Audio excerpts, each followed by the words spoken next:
반갑습니다. 벌써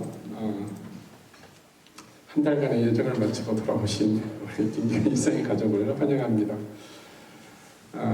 오늘 여러분과 같이 나눌 하나님의 말씀은 요한복음 21장 1절로부터 14절 말씀, 신약 성경에 있습니다. 우리 다 같이 한 절씩 교독하면 좋겠습니다. 제가 먼저 봉독해 드리겠습니다.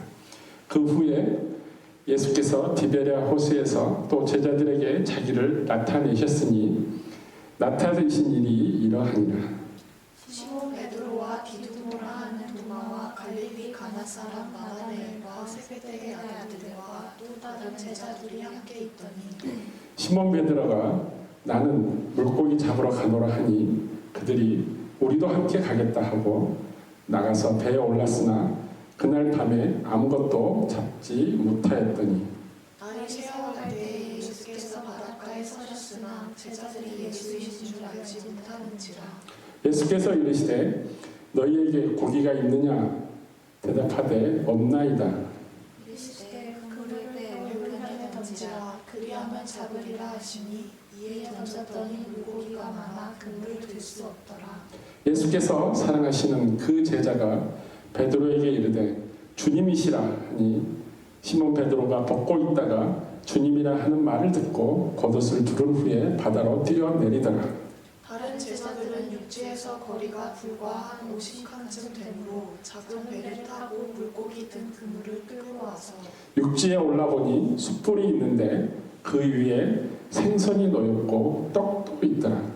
예수께서 이르시되 지금 잡은 생선을 좀 가져오라 하시니 시몬 베드로가 올라가서 그물을 육지에 끌어올리니 가득 찬 큰 물고기가 153마리가 이같이 많으나 그물이 찢어지지 아니하였더라. 예수께서 이르시되 와서 조반을 먹으라 하시니 제자들이 주님이신 줄 알고 당신이 누구냐 감히 묻는 자가 없더라. 예수께서 가셔서 떡을 가져가사 그들에게 주시되 생선도 그와 같이 하시니라. 이것이 예수께서 죽은 자 가운데서 살아나신 후에 세 번째로 제자들에게 나타나신 것입니다. 아멘. 오늘 여러분과 함께 오늘 본문 말씀을 통해서 여러분과 나누고 싶은 이야기는 제 주제는 다시 나타나신 주님에 대한 예수님에 대한 이야기입니다. 오늘 본문 21장 요한복음 21장은 요한복음에서 마지막 장입니다. 예수님이 부활하시고 난 뒤의 내용들을 기록하고 있습니다. 그래서 그 내용을 바탕으로 해서 예수님께서 왜 우리에게 나타나셨는지를 한번 나눠보도록 하겠습니다. 그 다음 PPT를 보시면 볼까요? 모나미 볼펜 세 자루에서 혹시 기억납니까? 이 모나미 볼펜? 네, 한국에서 유명한 거죠. 이 모나미라는 기업이 한국에서 볼펜이 없는 상태에서 처음으로 상품을 개발해서 출시한 게 1963년도예요. 그것도 일본에 가서 일본 기술을 거의 구걸하다시피 빌려서 만든 그 볼펜, 첫 볼펜, 대한민국의 첫 볼펜이 모나미입니다. 이 모나미란 뜻이 프렌치입니다. 모나미, 그러니까 두 개의 단어를 합친 거예요. 뜻이 뭐냐면 나의 친구라는 뜻입니다. 근데 그걸 제가 보여주고 싶은 게 아니라 그 뒤에 보면은 숫자가 있어요. 153. 사람들이 154이 무엇인지 굉장히 궁금해합니다. 근데 오늘 본문에 나왔어요. 153. 이 모나미 볼펜을 창업하신 그 사장님, 지금 회장님이 됐죠. 회장님이 자기가 원하는 그 볼펜을 만들고 난 뒤에 이 볼펜에 특별한 것을 심자고 해서 특별한 의미를 부여하고자 해서 남바를 붙였는데 그 남바가 오늘 말씀 요한복음 21장에 나온 말씀입니다. 153. 이게 무슨 뜻이냐면 하나님의 예수님의 말씀에 순종해서 그물을 오른쪽으로 던졌더니 153마리의 가득 찬 물고기가 올라왔다는 겁니다. 그래서 열매를 맺는다, 풍성하게 거둬들인다는 의미입니다. 그래서 모나미가 지금도 사랑받는 대한민국의 그 제품인 걸 알고 있습니다. 그만큼 오늘 말씀은 예수님께서 다시 부활하신 뒤에 제자들에게 나타났는데 그 세 번째로 나타난 오늘의 본문 말씀을 통해서 예수님께서 왜 제자들에게 세 번째 나타났는지, 나타나서 또 무엇을 하셨는지를 한번 나눠보도록 하겠습니다. 한번 1절을 볼까요? 1절을 보면은 그 후에 예수께서 디베레아 호수에서 그 또 제자들에게 자기를 나타내셨으니 나타낸 일이 이러하니라. 이제 나타나는 이야기에 대해서 설명을 하겠죠. 2절부터. 근데 여기 예수께서 디베레아 호수라고 되어 있는데 한글로는 디베레아 호수예요. 영문을 보시면 The Sea of Galilee라고 되어 있어요. 그 갈릴리 호수를 왜 갈릴리 호수라고 하면 그 지역 갈릴리의 지역에 있기 때문에 갈릴리 호수라고 명명하는데 또 그 지역에 사는 사람들은 예전부터 이 호수를 디베레아 호수라고 했어요. 그래서 혼용을 하고 있어요. 디베레아 호수라고도 말하고 갈릴리 호수라고 말하고 같은 호수를 이야기하는 겁니다. 그 호수에 나타나셨는데 예수님께서 갈릴리에 다시 나타나신 이유는 그 뒤에 PPT를 보시면은 이 내용이 있습니다. 죽음, 십자가 위에서 죽으셨죠, 예수님이. 죽음이라는 의미는 끝난다는 의미, the end, 마지막이라는 의미예요. 그렇지만 예수님께서 3일 만에 부활하셨잖아요. 부활하신 뒤에 다시 뭔가를 new born한 뭔가를 행하기 위해서 제자들하고 행하기 위해서 나타났다는 이야기입니다. 그 내용, 더 디벨롭된 내용들이 이제 2절, 2절부터 쭉 나옵니다. 한번 볼까요? 2절 보면은 시몬 베드로와 디도모라 하는 도마와 갈릴리 사람 나다나엘과 세베대의 아들들과 또 다른 제자 둘이 함께 있더니, 여기가 몇 명이냐면 7명입니다. 7명. 시몬 베드로 알죠? 베드로 누군지 알죠? 그리고 도마, 의심 많은 도마, 그리고 나다나엘, 그리고 세베대의 아들들이 누구냐면 야고보와 요한입니다. 우리 지금 요한복음을 읽잖아요. 그러니까 위에 보면은 그 제자들이 나타나셨는데 나타나신 일이 이러하다고 그 내용들을 정확히 알고 있는 사람이 그 일을 같이 행한 사람, 그 일의 목격자로 들어가 있는 사람, 세베대의 아들 중에 요한이 기록했다는 내용이 뒤에 나옵니다. 그걸 다시 한번 보면 이 7명의 제자들이 마음이 어떠했겠는가 심적 상태를 한번 체크해 볼 필요가 있어요. 왜냐하면 예수님이 십자가에 돌아가시기 전에 잡혀갈 때 모두 도망갔죠. 베드로는 심지어 3번씩이나 부인했죠. 근데 이 요한만이 십자가 밑에서 막달라 마리아와 그리고 나사로 동생 마리아와 같이 예수님을 지켰던 사람이에요. 그래서 예수님이 십자가 위에서 막달라 마리아에게 보고 옆에 있는 요한이 이제 당신의 아들 역할을 해줄 거라고 요한한테도 부탁하기도 하고 막달라 마리아에게 아들처럼 여기라, 요한아 어머니처럼 모셔라고 십자가 위에서 유언을 남긴 내용이 있습니다. 그만큼 예수님께서 베드로를 수제자로 여기지만은 가장 막내였던 12명의 제자 중에 가장 막내였던 사도 요한을 끔찍히도 사랑하셨습니다.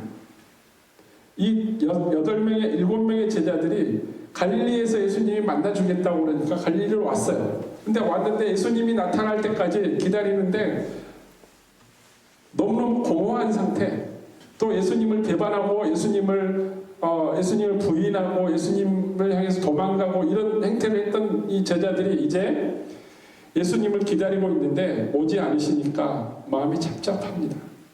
그래서 3절에 보면 베드로가 이야기합니다. 이들이 다 무슨 일을 했냐면 그 전에 예수님을 만나기 전에 그 자리에서 어부 생활을 했어요. 그래서 예수님이 오시기 전에, 만나기 전에 우리 물고기 잡으러 가자. 나는 물고기 잡으러 갈 테니까 너희들은 어떻게 할 거냐. 그러니까 그들도 6명도 우리도 함께 가겠다고 배에 올랐습니다. 그렇지만 그날 밤이 다 새도록 새벽이 다 될 때까지 한 마리도 잡지 못했다고 기록하고 있습니다. 아무것도 anything, nothing 이라고 이야기합니다. 근데 날이 새어갈 때쯤, 새벽이 돼서 어슴푸레해질 때쯤 예수께서 바닷가에 서서 그 호숫가에 서서 제자들이 예수인 줄 알지 못한다고 얘기했습니다. 어슴푸레합니다. 거리가 뒤에 나오지만은 한 50칸쯤 된다고 그랬죠. 그 거리가 얼마큼 되냐면 100마일 정도 됩니다. 100마일이 100마일이 아니라 헷갈린다. 100마일이 아니라 킬로미터로 말하면은 90km 정도 됩니다. 100km가 안 된 거죠. 여기서 보면은 그렇게 멀리 있는 거리 아니에요. 그렇지만 새벽녘이라서 예수님을 알아보지 못하고 있는 상태입니다. 그래서 예수님이 5절에 보면 뭐라고 말씀하시냐면 너희에게 고기가 있느냐? 큰 소리 외칩니다. 너 고기 잡았느냐? 라고 이야기합니다. 그러니까 없다고 이야기합니다. 제자들이. 그리고 예수님이 뭐라고 말씀하시냐면 그물을 배 오른편에 던져라. 그 어부가 직업이었던 이 제자들의 그 생리로 봐서는 저녁 내 돌아다니면서 그 호숫가를 돌아다니면서 그물을 던졌을 거 아니에요. 고기를 잡으려고. 근데 못 잡았어요. 새벽까지. 근데 예수님께서 저 멀리 있는 호숫가에 한 사람이 너희들 고기가 있느냐? 고기 잡았냐? 안 잡았다. 그러면 오른편에 한번 던져봐. 이렇게 이야기하는 거예요. 던져보겠어요? 저녁 내 그물을 던지고 올리고 하나도 못 잡고 피곤해 죽겠는데. 근데 예수님이 말씀하신 것을 제자들은 누군지도 모르지만 던졌습니다. 던지니까 그물을 들 수 없을 만큼 많이 고기를 잡았다고 기록하고 있습니다. 이게 무슨 말이냐면 예수님께서 제자들이 하루 종일 저녁 내 잡으려고 해도 못 잡았던 그 아무 수확도 없었던 것을 예수님으로 인해서 많은 물고기, 셀 수 없을 많은 물고기를 잡았다고 이야기합니다. 채워졌다는 거예요. 이루어졌다는 거예요. 예수님으로 말미암아서. 왜냐하면 이게 누가복음 5장에 뭐라고 기록되어 있냐면 예수님이 제자들을 만날 때 이와 같은 똑같은 일이 벌어졌어요. 한번 볼까요? 5장 1절부터 11절 말씀 제가 읽어드리겠습니다. 예수님이 이제 제자들을 만나기 전 이야기입니다. 무리가 몰려와서 하나님의 말씀을 들을 때 예수는 게네사렛 호수, 똑같은 이야기, 게네사렛 호수가 갈릴리 호수예요. 호수에 서서 호숫가에 배 두 척이 있는 것을 보시니 어부들은 배에서 나와서 그물을 싣느니라. 저녁 내 하고 나서 싣고 있는 거예요. 그물을 싣고 있는 거예요. 예수께서 그 중에 한 배에 오르고서 그 배의 주인이 시몬 베드로의 배라고 이야기합니다. 육지에서 조금 떼기를 거창하시고 앉으사 그 호숫가에 서 있는 큰 무리들에게 가르칩니다. 하늘나라의 복음에 대해서 가르칩니다. 그리고 4절에 보니까 말씀을 마치고 나서 시몬 베드로에게 이릅니다. 배의 주인 베드로에게 이야기합니다. 깊은 데로 가서 그물을 내려 고기를 잡으라. 저녁 내 고기를 잡았는데 잡으려고 했는데 하나도 못 잡았어요. 뒤에 나옵니다. 베드로가 이야기합니다. 선생님, 우리들이 밤새도록 수고하는데 잡은 것은 없습니다. 이 갈릴리 호수에서 내가 얼마나 많은 그 어부 생활을 했는데 내가 전문가인데 좀 뻐기는 거예요. 내가 전문가라고 이야기합니다. 근데 그럼에도 불구하고 선생님이시니까 선생님의 말씀에 의지해서 내가 그물을 한번 내려보겠습니다. 라고 갑니다. 깊은 데로 갑니다. 근데 뭐라고 되어 있냐면 힘이 많아 그물이 찢어지는 줄. 그 정도로 많이 잡았다는 거예요. 이에 다른 배에 있는 동무들을 손짓해서 와서 도와달라고 하고 그들이 와서 두 배에 가득 채우니까 배가 잠길 정도로 많이 있다는 거예요. 그 고기를 잡았다는 거예요. 그래서 시몬 베드로가 예수님 무릎 앞에 엎드려서 이렇게 말합니다. 주여, 나를 떠나소서. 나는 죄인이로소이다. 이게 시몬 베드로와 예수님의 첫 만남입니다. 알고 있어요. 예수님이라는 것을 알고 있어요. 예수님이 지금 어떤 모습으로 자기에게 찾아왔다는 것을 알고 있습니다. 그리고 10장을 보니까 세베대의 아들로서 시몬의 동업자인 세베대 아들 다시 나오죠. 2명. 누구죠? 여기 동업자인 야고보와 요한이 나옵니다. 요한도 이 지금 고기 잡는 거 자기들이 동업자이기 때문에 저녁 내 잡았는데 한 마리도 못 잡았는데 예수님이 깊은 데로 와서 잡아라 그랬더니 많이 잡아 셀 수 없을 정도로 찢어질 정도로 그 배가 잠길 정도로 잡았다는 것입니다. 이게 이 베드로, 시몬 베드로, 요한, 그리고 야고보, 나다나엘, 이 다른 제자 2명까지 다 경험한 일이에요. 이미. 그리고 갈릴리에서 예수님께서 이 제자들에게 고기를 잡았느냐 잡지 못했다 그러니까 오른편에 던져보라, 그리고 잡았다고, 힘이 많은 물고기를 잡았다고 기록하고 있습니다. 그리고 7절에 보니까 예수께서 사랑하시는 그 제자, 다시 나오죠. 예수께서 사랑하신 제자가 누구라고요? 요한. 지금 요한복음을 기록한 요한입니다. 요한이, 막내였던 요한이 베드로에게 이야기합니다. 저기 호숫가에 서서 우리에게 말했던 저 사람이 주님이시다라고 이야기해요. 왜냐하면 자기들이 이미 예수님을 처음 만날 때 경험한 것을 또 지금 하고 있는 거예요.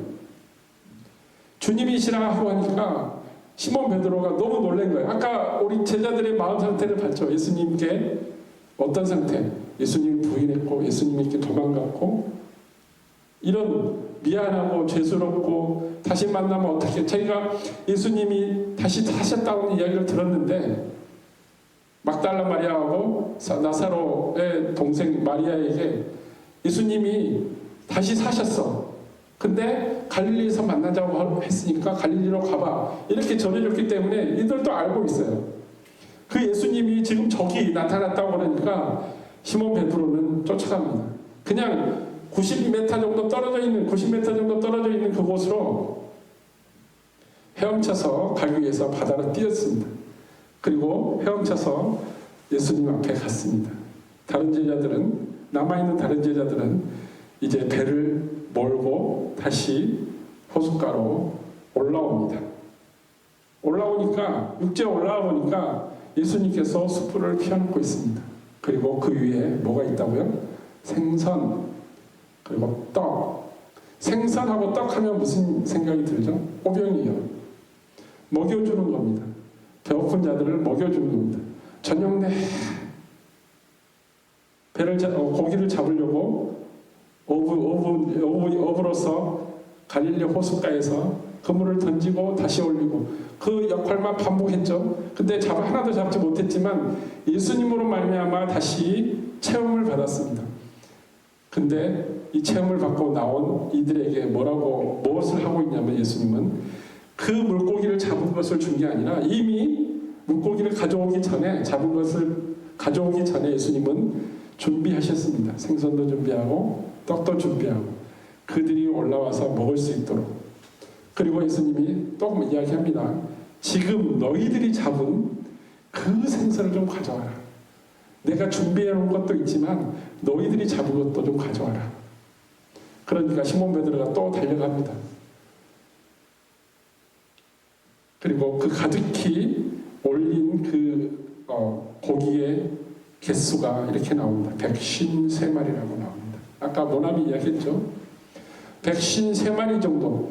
그렇지만 누가복음 5장에 처음 예수님을 만났을 때 깊은 데로 가서 그물을 던져서 고기를 잡았는데 그물이 찢어졌더라라고 이야기했잖아요. 근데 여기는 지금 뭐라고 나오냐면 이같이 많으나 그물이 찢어지지 아니하더라. 다른 내용이죠.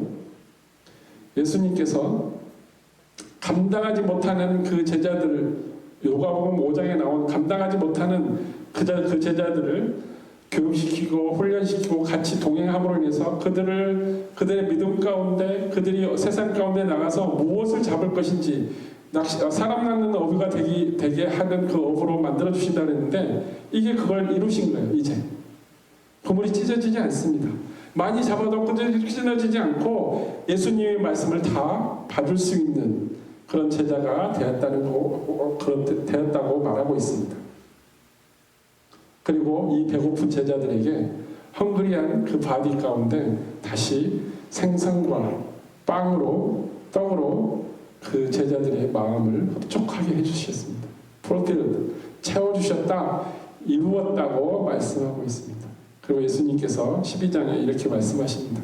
와서 조반을 먹으라 하시니 제자들이 주님이신 줄 알므로,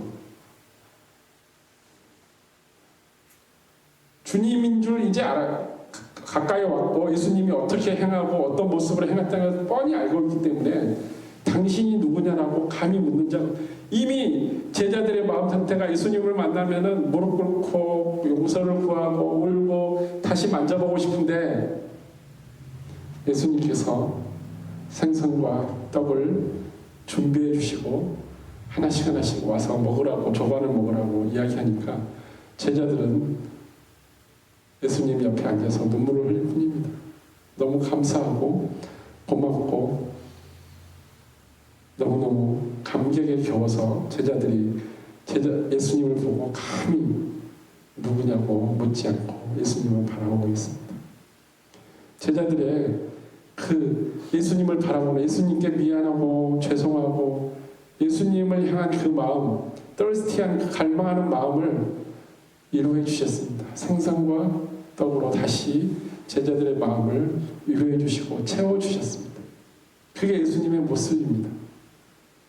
그리고 예수님은 성찬식과 마찬가지로 떡을 가져다가 제자들에게 주시고 또 생선도 그와 같이 제자들에게 줬다고 이야기하고 있습니다. 이게 예수님께서 갈릴리에 나타나셔서 제자들을 만나서 그들에게 배고픔을 채워주고 잡지 못한 아무것도 없는, 그 손에 아무것도 쥐지 못했던 나띵을 멀티플라이도 해줄 수 있고 많은 물고기를 잡을 수 있게 해줬고 갈망하는 그 마음을 위로해 주셨다고 요한은 기록하고 있습니다. 이것이 예수님께서 죽은 뒤에, 십자가에서 죽은 뒤에 부활하셔서 세 번째로 예수에게 나타난 이야기입니다. 첫 번째는 뭐였죠?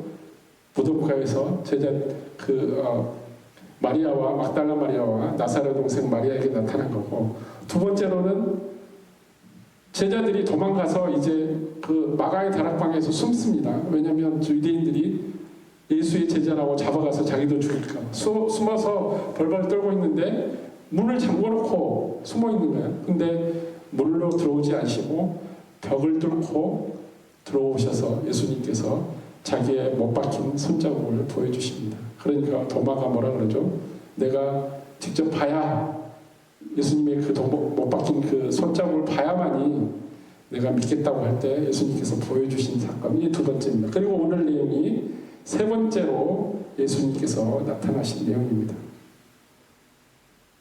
그리고 또 예수님께서는 세 번째로 나타나시고 이렇게 위로해 주시고 먹여 주시고 그리고 모든 것을 소유할 수 있도록 은혜를 베푸시고 난 뒤에 또다시 예수님께서는 예수님의 제자들에게 다시 나타나 주시겠다고 약속합니다.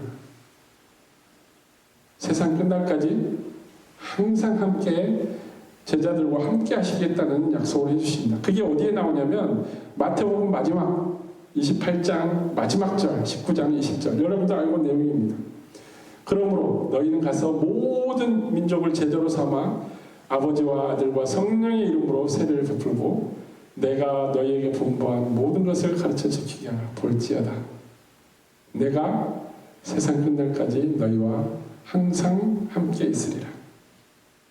예수님께서 갈릴리에 나타나신 이유, 부활하신 뒤에 갈릴리에 나타나신 이유는 아무것도 없는 자, 그리고 배고픈 자, 그리고 하나님을 향해, 예수님을 향해서 떨스티한 갈망하는 그 마음들을 다 채워주셨다는 것입니다. 부활하신 뒤에 제자들에게 나타나서 다 채워주셨다는 거예요. 그리고 또 약속해 주셨다는 거예요. 마태복음 28장 19장 20절에 나온 것처럼 내가 세상 끝날까지, 다시 올 때까지, 재림하실 때까지 항상 너희와 함께 있으리라고 약속해 주셨다는 겁니다. 어떻게? 아무것도 가지지 못했지만, 배고프지만, 그리고 갈망하지만 예수님께서 너희와 함께 동행해 주심으로 채워주시고 배고픔을 달래주시고 그리고 갈망하는 그 마음, 그 영혼들을 위로해 주시는 예수님으로 나타나시겠다는 것입니다. 2000년이 지났지만 예수님은 제자들에게 나타나 주시겠다고 이야기합니다. 누구에게나 나타나겠다고 말씀하시는 게 아니라 예수님을 사랑하는, 예수님을 따르는, 예수님의 말씀에 순종해서 그 길을 따라가는 크리스찬들에게, 예수님을 따르는 크리스찬들에게 나타나서 채워주시겠다고 이야기합니다. 그 채워주심이 바로 예수님께서 우리에게 주시겠다, 동행하면서 주시겠다는 내용입니다. 우리의 힘과 능력으로는 할 수 없기 때문에 채워주시겠다는 것입니다. 그 채워주심이 뭐냐면 우리가 예수님의 사랑을 받았기 때문에 우리가 나눠야 될 사랑이라는 것입니다. 아무것도 없는 우리에게 예수님께서는 채워주십니다. 153마리의 물고기처럼 우리에게 채워주십니다. 배고픈 우리에게 먹을 것을 떡과 생선을 주시면서 채워주십니다. 우리의 갈 길을 몰라서 헤매이는 영혼 가운데 위로해 주십니다. 이것 또한 채워주십니다. 이 모든 것이 왜 우리를 채워주시겠습니까? 우리가 잘 되고 우리만 잘 먹고 잘 살기 위해서 채워주신다고 생각하십니까? 아닙니다. 우리가 앞으로 세상 가운데 나아가서 나눠야 할, 예수님께서 우리에게 채워주신 것을 나누어야 하기 때문에 그 나누어야 할 사랑을 우리에게 채워주셨다는 것입니다. 예수님께서 우리에게 동행해 주시는 이유, 예수님께서 우리의 세상 끝날까지 우리가 함께 해주시겠다는 이유, 우리에게 사랑을 주시기 위해서입니다. 우리의 힘과 능력으로 세상 가운데 나가서 싸우지 말고 세상 가운데 가서 살아가지 말고 예수님께서 주신 그 사랑으로 세상 가운데 살아가라고 이야기하고 있는 것입니다. 그러므로 예수님의 제자된 우리 모두는 세상 끝날까지 수시로 항상 예수님을 만나야 됩니다. 기도 중에, 찬양 중에, 예배 중에, 묵상 중에 예수님을 만나야 됩니다. 왜냐하면 예수님의 제자로서 채워짐을 경험해야 되기 때문입니다. 예수님께서 터치해 주시지 않으면 우리는 살아갈 수 없습니다. 우리들이 원하는 것을 받는 것이 아니라 우리가 예수님의 제자로서 세상에 나눠야 될 그 사랑, 용서하며 평화와 평안을 구하는 그런 함께 나누는 예수님의 제자로서 내가 세상 가운데 나가서 담대하게 싸워서 이길 그 힘을 받기 위해서입니다. 채워지기 위해서입니다. 그 사랑을 받아야 우리가 세상 가운데 나눌 수 있기 때문입니다. 예수님이 부활하시고 하나님 우편에 앉아 계시고 우리에게 보혜사 성령님을 보내주신 이유입니다. 우리가 우리의 힘이나 노력이 아니라 보혜사 성령님을 통해서 부활하신 예수님을 수시로 만나는 그 채워짐을 경험할 때, 보혜사 성령님과 함께 하심으로 채워짐을 경험할 때 비로소 우리는 세상 가운데 담대한 믿음으로 승리할 수 있는 것입니다.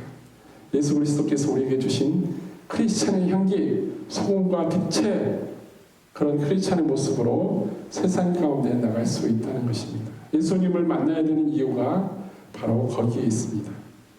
우리가 예수님을 위해서 예수님이 주시는 우리가 원하는 것을 채우는 게 아니라 예수님께서 우리를 통해서 세상 가운데 베푸시고자 하는 또 하나의 약속을 이루고자 하시는 것입니다. 그러므로 여기에 모인 여러분 모두가 크리스찬으로서 항상 기도 중에, 찬양 중에, 예배 중에, 묵상 중에, 일반 생활 중에 예수님을 만나시기 바랍니다. 예수님을 만나서 성령 하나님께서, 보혜사 성령 하나님께서 우리에게 채워주시는 그 놀라운 하나님께서 주시는 은혜를 경험하시길 예수 그리스도 이름으로 축복합니다. 다 같이 고개 숙이고 기도 드리시겠습니다.